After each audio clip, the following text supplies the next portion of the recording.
fue que me pidieron que asesorara a los muchachos que estaban en quimioterapia. Y muchos me preguntaban a mí que si estaba bien, y yo dije, pues, si te evitan la náusea y el vómito, eso es bueno. Entonces, ¿a qué dosis? No lo sabemos. Y en aquel entonces yo me fui a ver a mis compañeros de la Facultad de Medicina que andaban todavía por ahí en Ceú y en las islas, que conocí a algunas personas, y me decían, pues nomás bájele o cámbiale o póngale y agréguele, y no había una ciencia al respecto, ¿no? Entonces tuvimos que practicar realmente en vivo, y eso me ayudó muchísimo a tratar de entender qué es lo que estábamos haciendo. No solamente fueron los pacientes que estaban en quimioterapia, sino que muchos de esos pacientes años después entraron a un tratamiento de morfina. Y yo hablaba aquí con el colega y le decía que eso no era cierto. Y ahorita les voy a explicar por qué. La siguiente transparencia, por favor.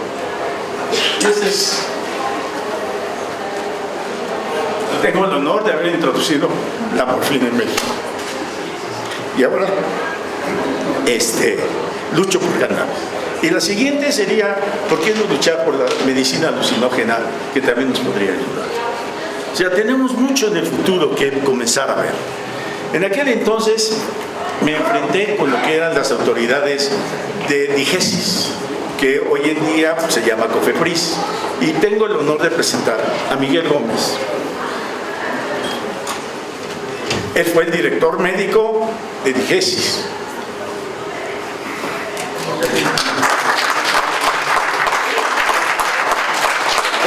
Hoy en día. En aquel entonces yo me di un agarrón a muerte con el director porque, qué caray, los recuerdos son grandes.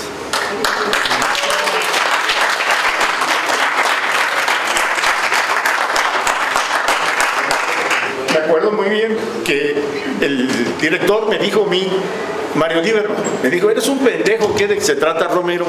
Si estamos ahorita evitando que haya drogadicción en México, ¿por qué te metes en eso? Le dije, porque el pueblo lo necesita. Y tú eres un pendejo, Mario. ¿Cierto o no es cierto, Miguel?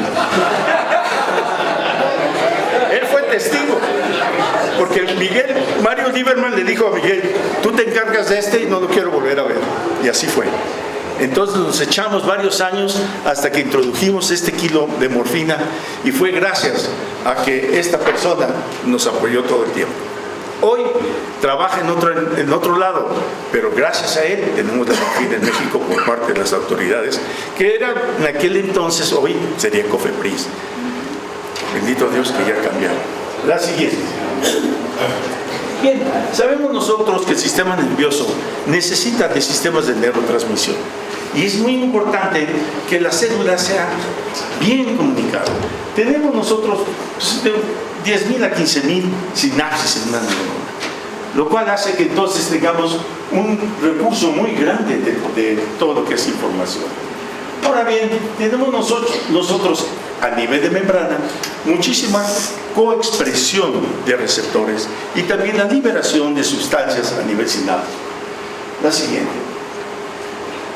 Cuando Rafael Meshugam hace la pregunta, ¿y de qué se trata la cannabis? ¿Qué tiene la cannabis? Y empieza en los años de 63 a tratar de entender las sustancias, y poco a poco él va integrando junto con otras personas lo que viene siendo el sistema endocannabinoide.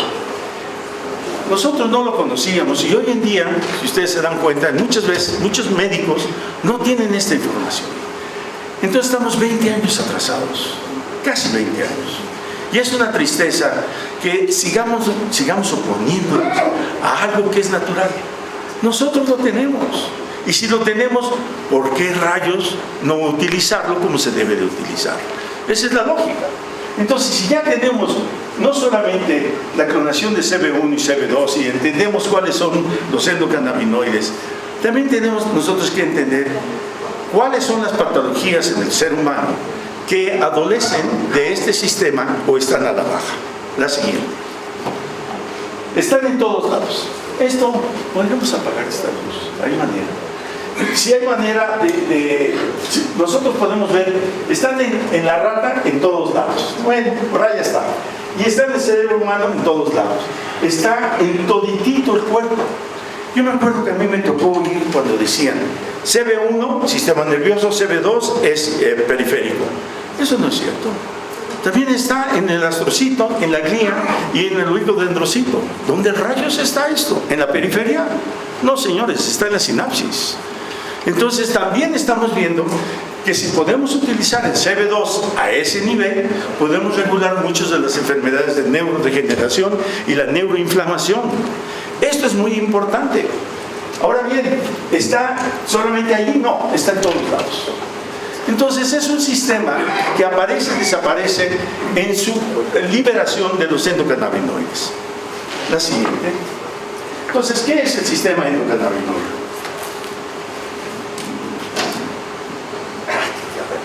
Gracias. Una de las cosas que es fabuloso es que encontré este journal, volumen 1, número 1 de 2001, y caray, ya desapareció. Pero cuando lo escribió Vincenzo De Masi, que comienza a hablar sobre lo que son los endocannabinoides, pues esto fue lo primero que yo tuve en mano en el 2004 y comencé a adentrarme más y más para entender lo que estaba yo haciendo. Muchas gracias.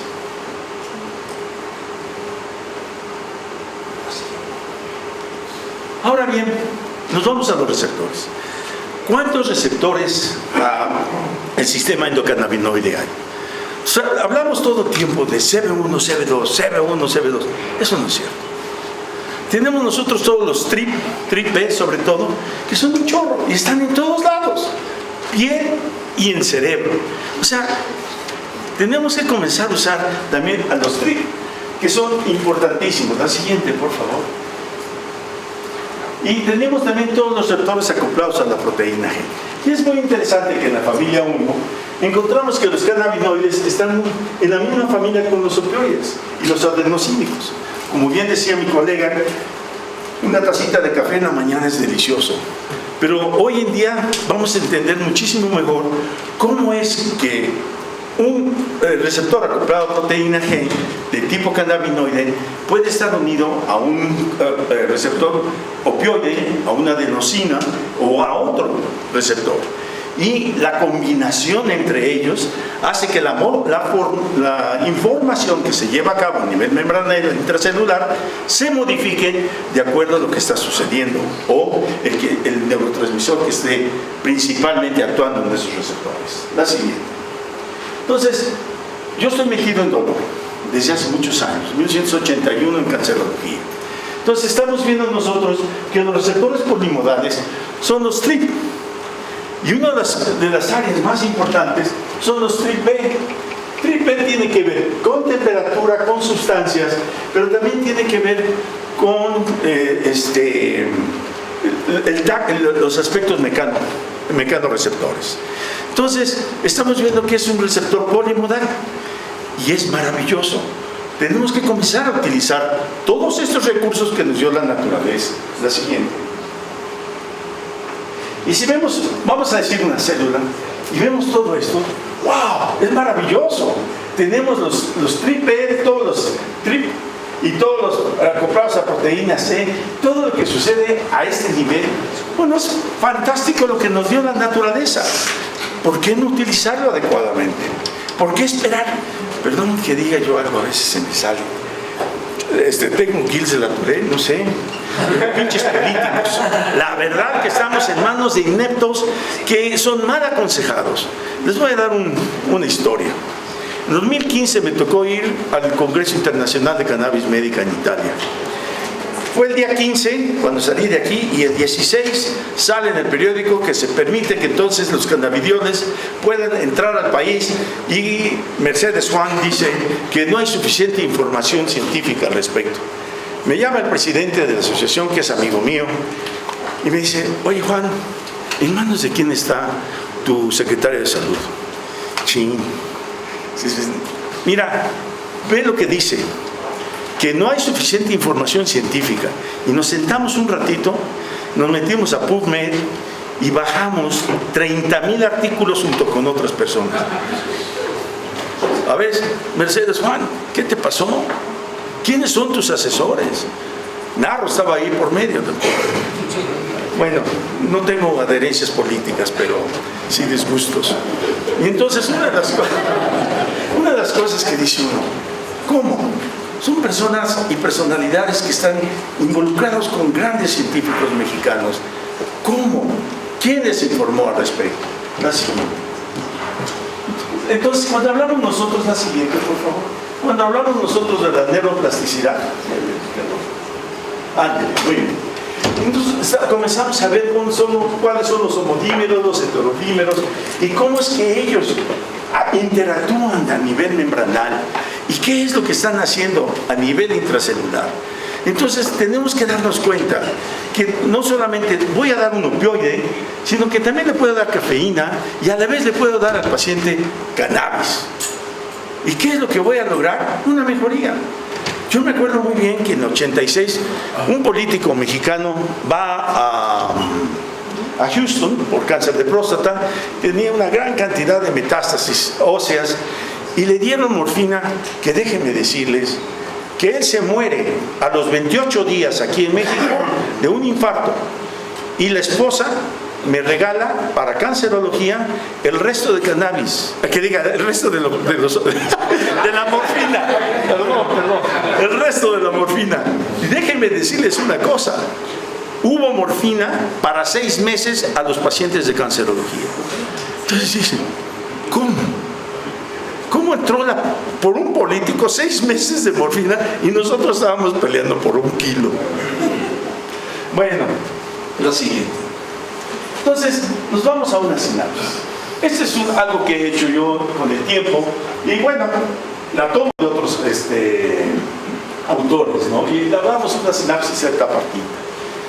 Encontramos la pre y la postsinapsis y la pre tiene tanto el receptor cannabinoide, pero sabemos nosotros que es aquí donde se va a liberar. Tenemos receptores en la microglía, en el astrocito, tenemos en la interneurona, en el oligodendrocito y también en la interneurona. O sea, ¿en dónde actúan dónde están los receptores cannabinoides? En todos lados. Entonces, ¿qué es lo que sucede? La siguiente, por favor. La siguiente. Necesitamos bajar a la esquina derecha. No, aquí, donde aparece la... ¿Ya la vio? Ándale.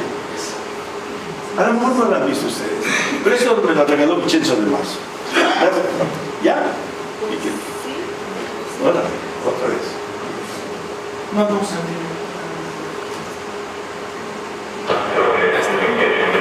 vean ustedes, tenemos nosotros lo que viene siendo la potencialización, la liberación de calcio y la entrada de calcio, la liberación de lo que viene siendo glutamato, le pegan los receptores de glutamato, pero también le va a pegar a estos metatrópicos que están aquí y ven ustedes lo que se va a hacer. Esto es sumamente interesante porque esto nos va a ayudar a entender qué es lo que está sucediendo realmente, cómo se forma lo que viene siendo el 2AG y esta liberación del 2AG va a permitir entonces poder actuar a nivel del receptor metatrópico, CB1, inhibe la entrada de calcio, regula la desmilciclasa, se inhibe lo que viene siendo la liberación de glutamato y entonces bajamos, gracias, y entonces ya bajamos lo que viene siendo la transmisión de glutamato. ¿Quién es, vamos a decir, el enemigo en el dolor? El enemigo en la epilepsia, el glutamato. Entonces, si entendemos esto, ¿por qué no dar cannabis?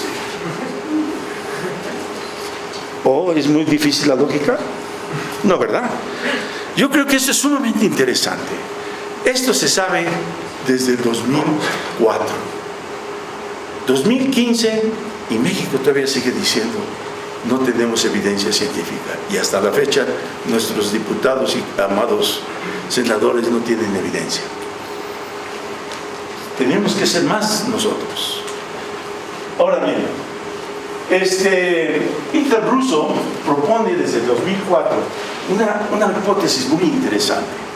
Peter Russo propone que existe el síndrome clínico de deficiencia del sistema endocannabinoides. Piensen ustedes en tiroides. La tiroides a la baja es un hipotiroidismo, a la alta es un hipertiroidismo.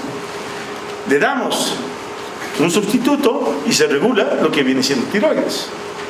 Pensemos en el sistema endocannabinérgico a la baja y el sistema endocannabinérgico a la alta. ¿Qué enfermedades están a la baja y qué enfermedades están a la alta? Entonces, si sabemos eso, podemos comenzar a utilizar los recursos que nos da la naturaleza. Existió por una temporada la nabilona. Fui el único mexicano que tuvo la oportunidad de utilizar la nabilona por casi 8 años aquí en México. Y cuando lo comenzamos a utilizar, que era básicamente para el dolor neuropático, no solamente me di cuenta que los pacientes que tenían neuropatía diabética mejoraban, sino también las pacientes que tenían fibromialgia con diabetes. Y dije yo, órale, ¿por qué no? Entonces comenzamos a desviar un poquito la nabilona de la diabetes y la comenzamos a usar con las mujeres con fibromialgia. ¡Oh, qué belleza!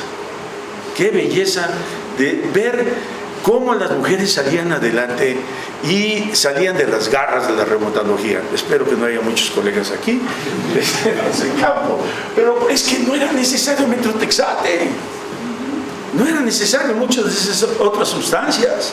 Pregabalina, dosis hasta de 300 miligramos, estaban planchadas en el piso. Entonces comenzamos a bajar eso, comenzamos a utilizar la nabilona a diferentes dosis y poco a poco nos comenzamos a dar cuenta que la mujer recuperaba su calidad de vida. Entonces, la siguiente, por favor. Encontramos nosotros que las estrategias serían mimetizar el efecto del endocannabinoide, por un lado, o bloquear el efecto del endocannabinoide. Y esto podríamos utilizar ya sea los inhibidores de la FA o el transportador de anandamida, aumentar o estimular CB1, CB2 o irnos a los TRIP. Esto para nosotros es sumamente interesante, porque ¿cuántas enfermedades no están aquí? Yo les voy a enseñar después todo lo que hemos ido encontrando con el tiempo. Y con respecto a bloqueadores de los endocannabinoides que hablaron aquí mi colega, que era respecto a lo que viene siendo el rimonabant, la enfermedad de Duchenne, la distrofia de Duchenne, tiene un exceso del sistema endocannabinoide. Y en el Instituto de Padua, en Italia, nos presentaron un trabajo muy interesante, en donde estaba el modelo animal de la ratita que tenía ese síndrome. ¿Y qué es lo que pasaba? Se caía y se caía y se caía. En el momento en que comienzan a bloquear lo que viene siendo el receptor a cannabinoides, la ratita puede pasar por el alambre, puede subirse a la ruedita y en el ser humano vuelve a caminar. Entonces, ¿es malo tener el bloqueador de los endocannabinoides? No, señores. Lo malo fue que se dejaron llevar por aquellos que pensaron que solamente servía para una cosa. Y nos damos cuenta que la medicina no es para una sola cosa. El medicamento o la droga, como lo quieran ustedes llamar, puede ser utilizado para muchas otras cosas. Entonces, nosotros tenemos que pensar cómo mimetizar el sistema o cómo bloquear el sistema. Y esto va a ser nuestro objetivo. Igual que la tiroides, piensen ustedes en eso. Y yo ahorita les voy a dar algunos casos. La siguiente, por favor. Entonces, vamos nosotros. El sistema endocannabinoide con sus ligandos exógenos, pues no tenemos muchos. Extractos ya los hay. Fármacos se están tratando de crear. Pero tenemos que ir acá. El cómo es esto. Este va a ser nuestro problema. Hay muchos que dicen, yo soy el bueno. ¿En serio eres el bueno? Cofepris nos dice, hay que importar.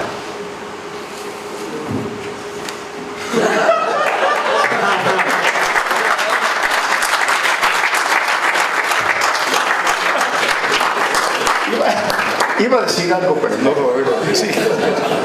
¿Por qué? Porque fíjense, a mí me tocó ver, igual que estaba hablando ahorita mi colega aquí de lo que viene siendo Gilles de la Tourette. Ahorita presento una transparencia de la coordinadora del grupo de Alemania que hablaba sobre Gilles de la Tourette, ahorita que estuve yo en Israel tomando el curso de cannabis médica. Y una de las cosas que decía, es que no vamos a dar por abajo de 1% de THC. Nos vamos hasta 10. Y dice uno, órale, no puede ser. Y los pacientes mejoran. Entonces, igual que a usted le sucede, igual me ha sucedido. Yo soy psiquiatra también. Entonces, una de las cosas que vemos es, hay que individualizar la medicina. Afuerita del edificio de Rafael Meshulam está un edificio del doctor Lumière. Lumière Jaluz, exactamente. Y es algo maravilloso ver su laboratorio y ver cómo ya están individualizando el uso de la cannabis para los pacientes. Y aquí nos dice Cofepris, no puedes usar esto. ¿En manos de quién estamos? Tenemos que cambiar nuestra política, nuestra forma de pensar. Para mí es muy importante. Yo tuve la oportunidad de estar ahí en el laboratorio y observar y sentarme y escucharlos. Y dice uno, wow, ¿cuándo en México?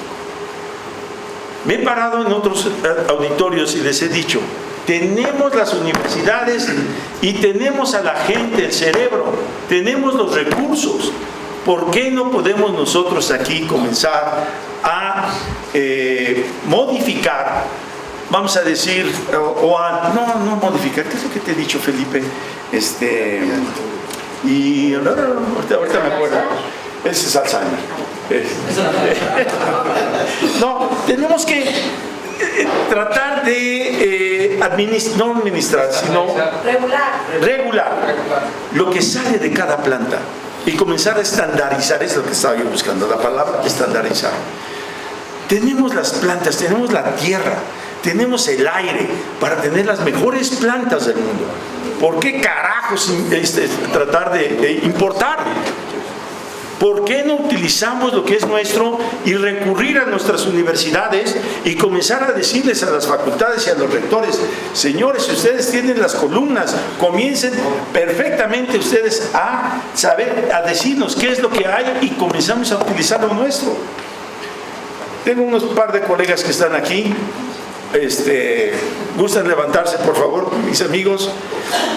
Ellos son productores y trabajan con nosotros.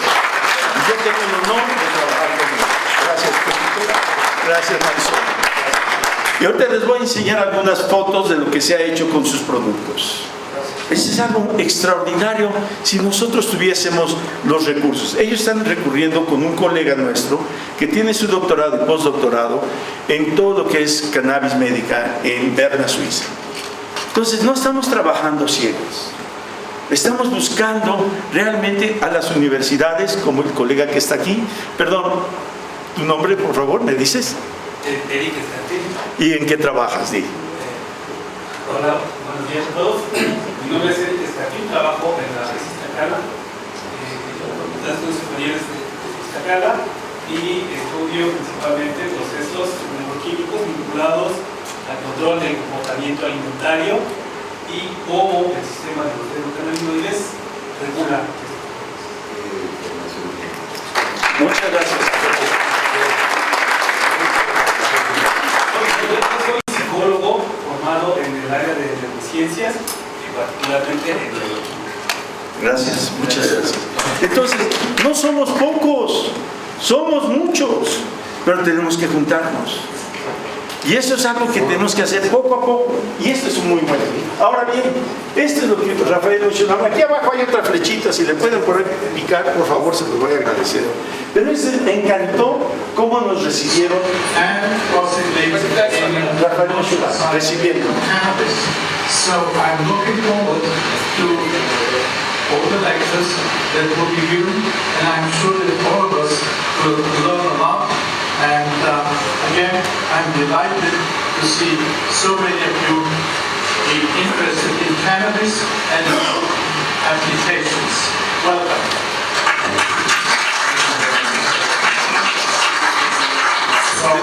Terminando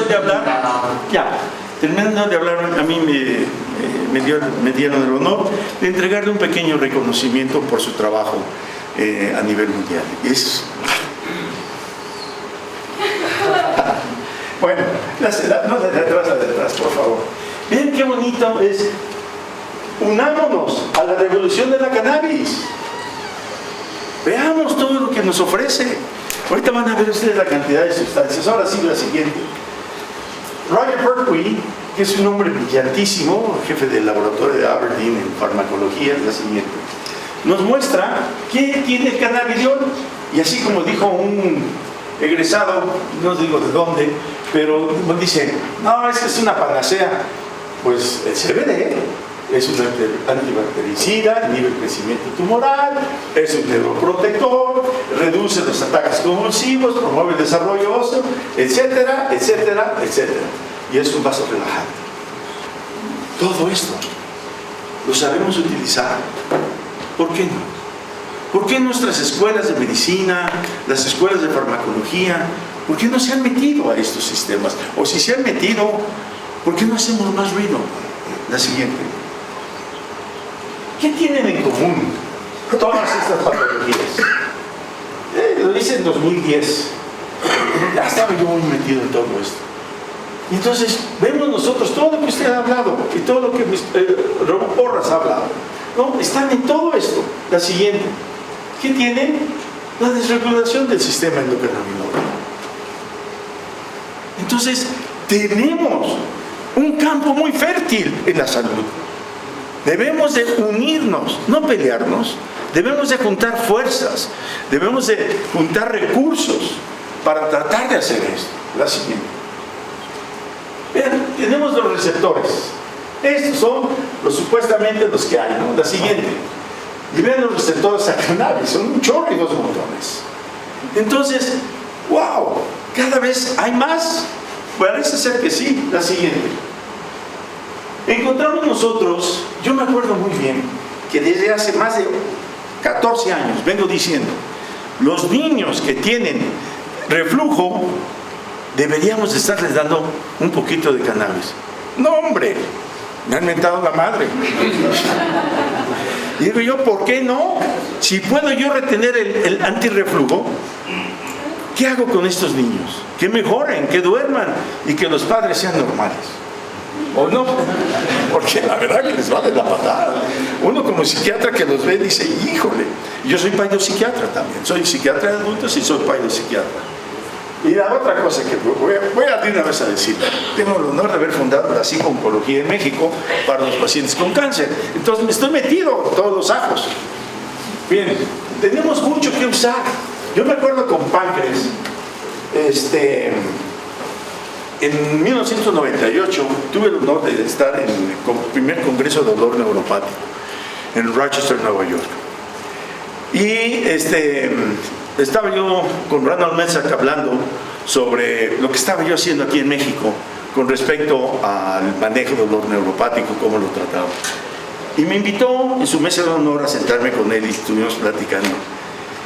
Y meses después le envié a una canadiense que ya no podía estar en México y que tenía pancreatitis y se regresó a Canadá para que él le diera ya en Montreal el tratamiento a base de somatostatina. ¿Saben cuánto cuesta la somatostatina? Hijos, cuesta más de 4,000 pesos una ampolletita. No hay cartera que la pueda aguantar mucho tiempo, ni sistemas. Tampoco allá pudieron.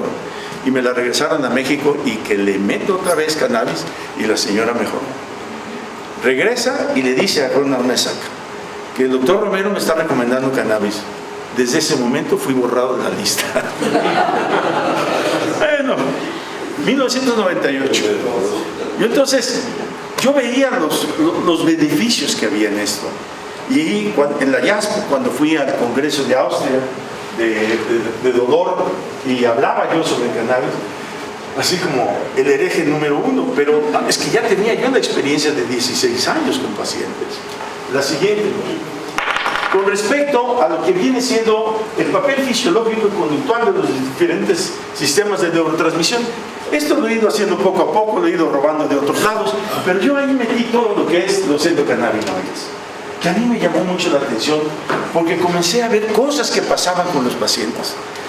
Ahorita actualmente tengo un niño de 6 años, agarró una silla plegable, en su enojo, 6 años, agarró la silla plegable y ¡pras!, contra la pared de un tabla roca e incrustó la silla dentro de la pared.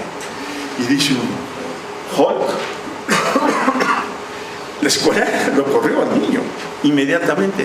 Los papás estaban desesperados. El papá es un político queretano y él y yo ya habíamos hablado. Y él se dedicó a buscar a su manera todo lo que pudo encontrar por cannabis. Y le dije, esto fue en agosto, ¿me permite usted que le dé cannabis? Sí, doctor, de inmediato. Hoy en día, la mamá me dice, hoy amo a mi hijo. ¿Por qué? Porque es otro. El niño llegaba a los cajones de su ropa interior a orinarse en ella. ¿Y qué es lo que hacía? La mamá andaba pegada en el techo, ¿no?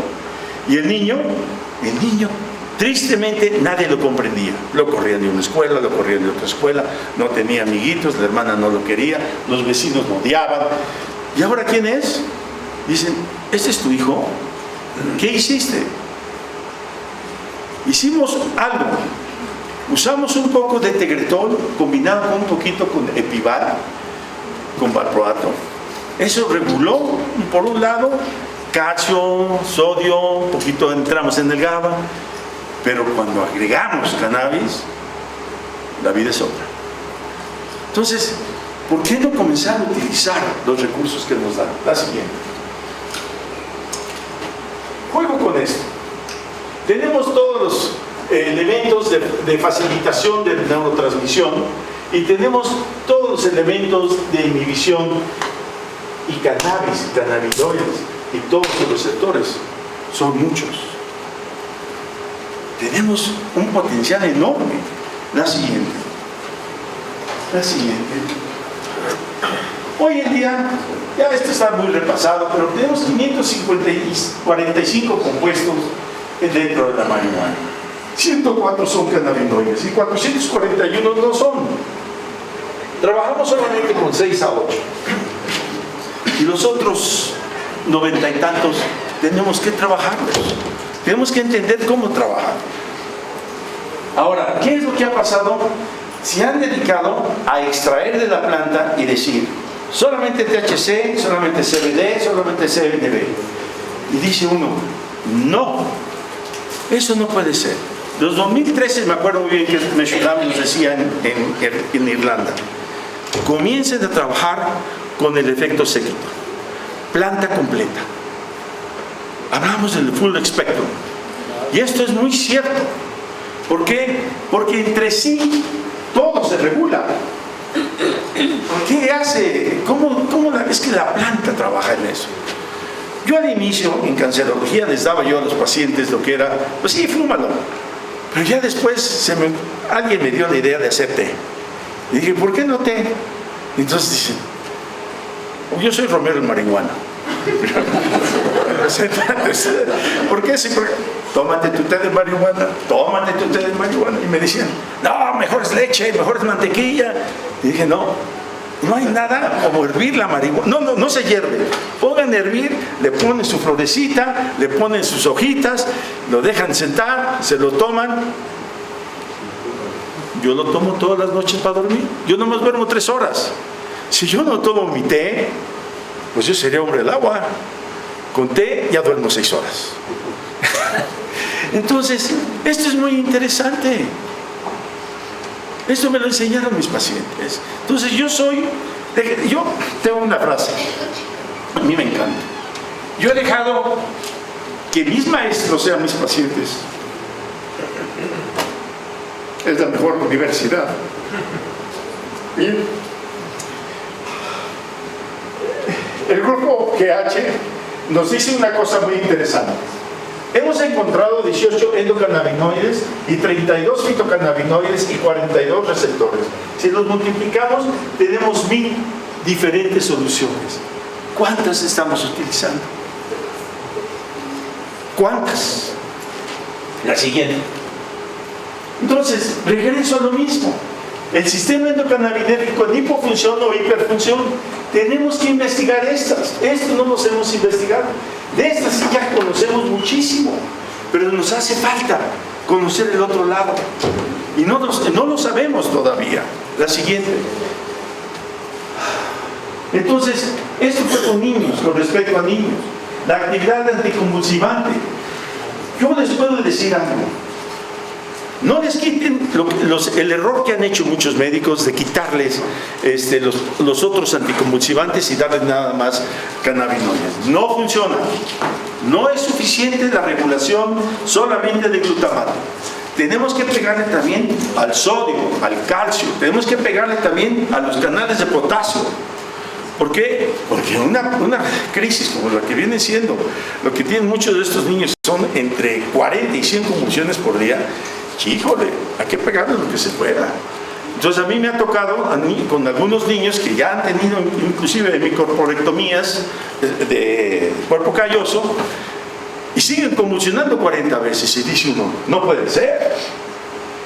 Comenzamos con media tacita de té cannabinoide y convulsiona a lo mejor una vez por día. No es posible. La mamá tardó 2 años en convencerse. No, doctor Romero, ¿cómo? Dije, hágalo. 2 años tras ella, 2 años. Llegó la madrina de la niña y dijo, ¿cómo chingado no? ¡Bum! Le mete la niña de 14 años. ¡Pate cannabinoide! Al día siguiente llega y me dice, una sola convulsión. Dice, qué maravilloso. No quiten productos, añadan, pero hagamos una cosa. Vamos a combinar, podemos bajar. O sea, esta es la experiencia clínica. La siguiente, encontramos, ya vimos nosotros las convulsiones, nos hace falta todo esto, perdón por repetir. La siguiente, se me metió, ya la había quitado. Todos los productos que se han tratado de dar para las condiciones pediátricas son muchos. Una planta con un té, el efecto séquito, créame, ese es otro. Esa es otra forma de buscarla. Cuando me senté con Rafael Meshulam en su oficina para 1 mes y medio, lo primero que me dijo, doctor Romero, ¿cómo utiliza usted? Y dice, ay, a mí me encantan las infusiones de té. Eso es lo mejor que usted puede hacer. Y dije, efectivamente ya son más de 30 años. Eso es el paso al costo. La siguiente.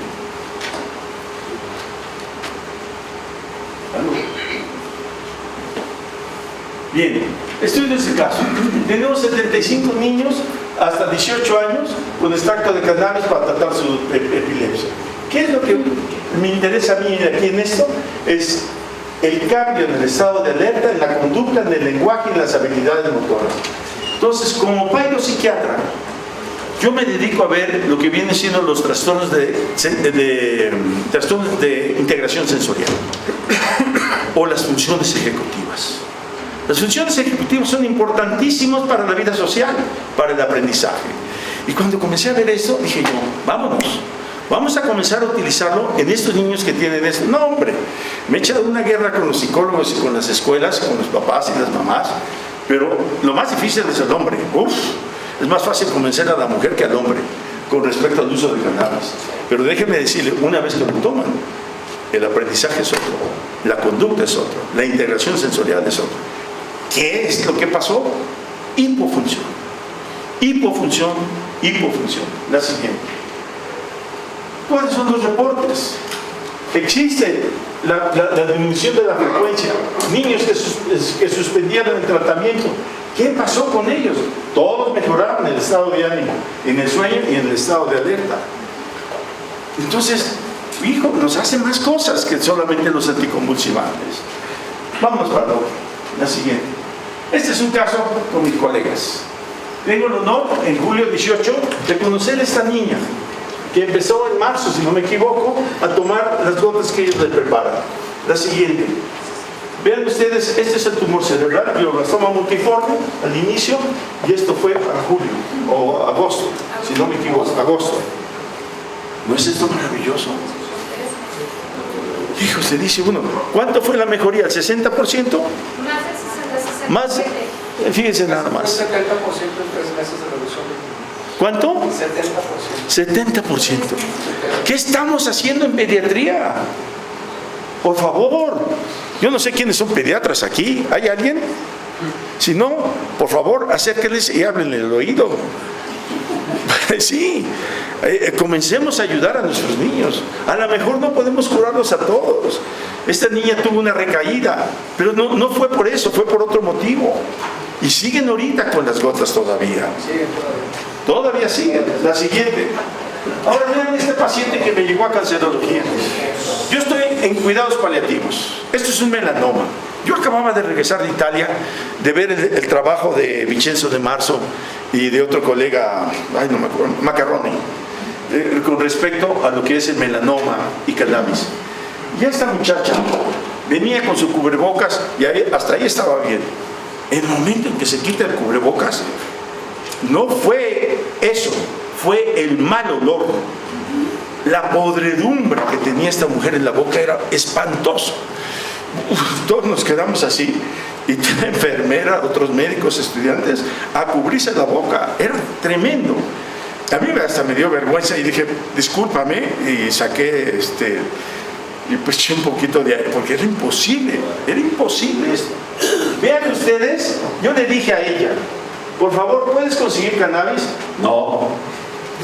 Y le dije, oye, si tú vienes de San Joaquín, de la Sierra de Querétaro, no manches, haz esto así, cierra la puerta. Yo creo que no hizo más que esto así, volvió a regresar. Sí, mi hermana la cosecha.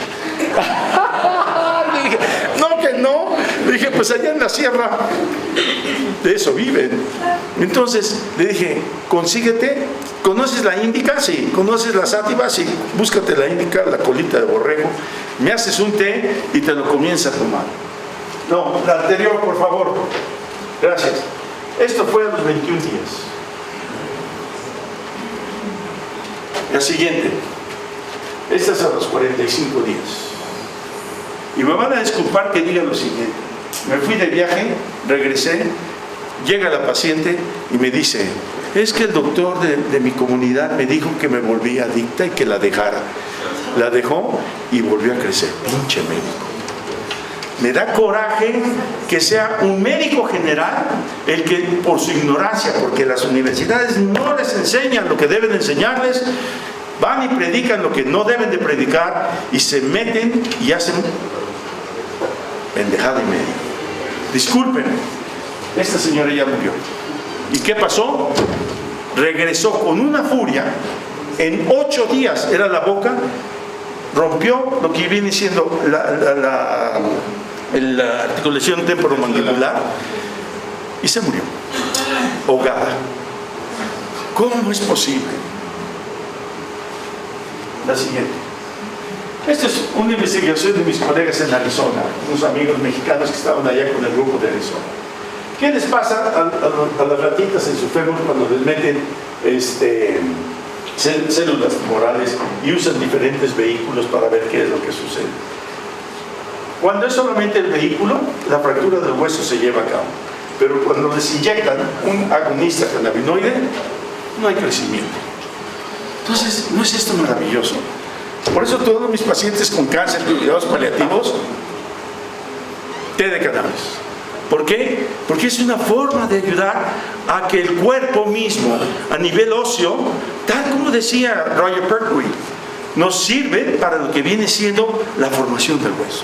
La siguiente, osteoporosis. Nosotros que estamos grandecitos, algunos que veo por aquí, nos ayuda. Por eso lo tomo. Bueno, en fin, lo que decía nuestro primer colega que habló, Raúl Aborra, sí, se me fue. La modificación del cáncer, miren desde cuándo. Desde el 2013 se viene publicando. La siguiente, lo que es en anestesiología. A ver, los anestesiólogos, ¿por qué dan propofol? ¿Qué es lo que hace el propofol a nivel de la analgesia, la anestesia y la analgesia? Interesante. Inhiben la lipasa de la aminoglicerol. ¿Y qué es lo que hace esto? Inhiben y dejan que la 2-AG continúe trabajando. Entonces el propofol está trabajando en el sistema endocannabinoide. ¡Wow! Y ellos le preguntan y dicen, no lo sé. Yo creo que esto también tiene que meterse en el área de la anestesiología. La siguiente. Con respecto a la regulación de la masa ósea, osteoporosis. Nada más nosotros estamos dando los medicamentos que nos dice la industria farmacéutica. No, señores, la cannabis está presente. La siguiente, fibromialgia. ¿Qué no les duele? ¿Qué mujer aquí? ¿Quién tiene fibromialgia aquí? De las mujeres. ¿Nadie? Dicen de santos. Porque tener fibromialgia no saben cómo sufren. La siguiente. Este es un trabajo que llevé yo a... ¿Qué ya? Que llevé a presentar en Argentina y era básicamente nada más nabilona. Y el trabajo fue precioso. ¿Qué es lo que pasa? Bueno, les aumenta las horas de sueño, reduce la intensidad del dolor, reduce la cantidad de despertares y reduce la ansiedad. ¿Y qué es lo que necesita la mujer con fibromialgia? Todo eso. Todo eso. Desaparece la nabilona porque no se vendía como pan caliente, entonces comenzamos a utilizar marihuana. Todas, perdón, les voy a decir cómo dice la llave. Mi consultorio tenemos juntas cada mes y a veces pueden ser 8, a veces pueden ser 40 mujeres y se sientan como pueden. Y no es muy grande nuestro lugar. Y cuando preguntan, dicen, ¿a dónde van? Somos las mujeres del doctor Romero. Ya. ¿Por qué? Porque la cannabis es maravillosa. Todas ellas plantan. Todas ellas tienen de 6 a 8 plantitas. Maravilloso. Sí, si nos cae encima, pues nos cayeron encima, pero les voy a decir una cosa.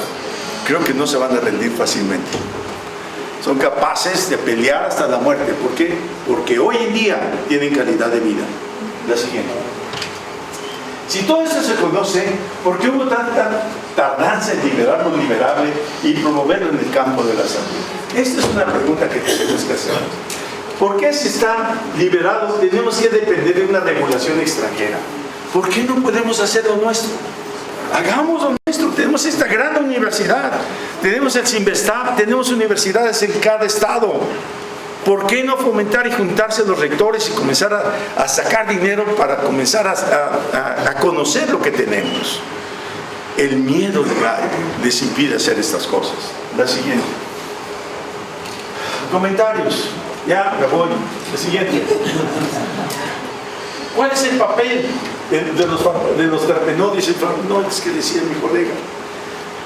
Extraerlos no ayuda, déjenlos completos, la planta completa es lo que va a servir.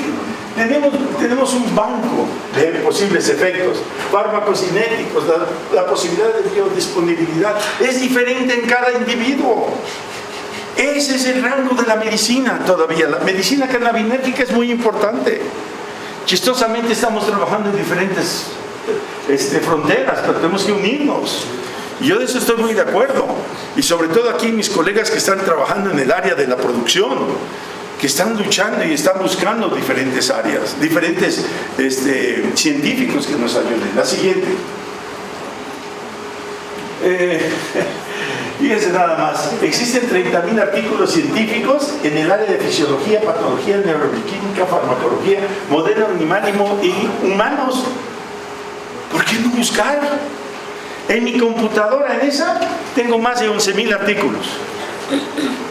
¿Cuántos tienen ustedes en su facultad de medicina o aquí? Yo les meto a mis residentes, te tienes que chutar tantos artículos. No soy amado, déjenme decirlo, pero es que es muy importante. Bueno, la siguiente. Vuelvo otra vez al mismo. Esto para mí es muy importante. Si no hay ellos, no hay una neuroplasticidad. Olvidémonos. Tenemos que tomarlos en cuenta. La siguiente. Estas son algunas fotos así históricas que he tenido la oportunidad, como usted también, ¿no? De otros diferentes colegas en diferentes congresos. La siguiente. Ahorita en Israel, esta es la doctora que estaba hablando y cometió un horror garrafal tremendo cuando dice En los niños el sistema endocannabinérgico no está formado. Y que me levanto. Y que le digo yo, ¿cómo? Esto no es cierto. Que no está maduro, esa es otra cosa. Pero se trata de ayudarlo a madurar. Y no sobre el abuso, el buen uso. Y me tocó hablar con aquí participando con el hombre que estaba hablando sobre lo que viene siendo el manejo de niños con autismo. Le dije, ¿cuántos niños? A ellos, antes de que tú les des el medicamento, la cannabis, les has hecho un mapeo cerebral. Y me dijo, ¿qué? Y dije, ahí te va de nuevo. ¿A cuántos niños les has hecho tú, antes de darles la medicina, un mapeo cerebral? Dime. Y me dice, no practicamos eso. Y digo, y yo aquí en México lo estoy haciendo. Tengo una magnífica neurofisióloga, la doctora Montserrat Jerez Malo. A lo mejor algunos de ustedes la conocen. ¡Qué gran mujer! Es una mexicana que no tiene ustedes, tiene su doctorado y postdoctorado en neurociencias y se dedica solamente a neurofisiología. Y ella me hace todos estos trabajos y vemos lo que es antes, lo que es después. ¡Viva la cannabis! La siguiente. María Paz Viveros me dijo una cosa que no lo pude creer. Y no sé cuántos se dedican aquí a la reproducción humana, pero es muy interesante. Porque una de las cosas que hablaba ella como una hipótesis de trabajo, en el momento del coito, para que el flagelo del esperma pueda realmente activarse, es necesario que la mujer libere endocannabinoides vaginales.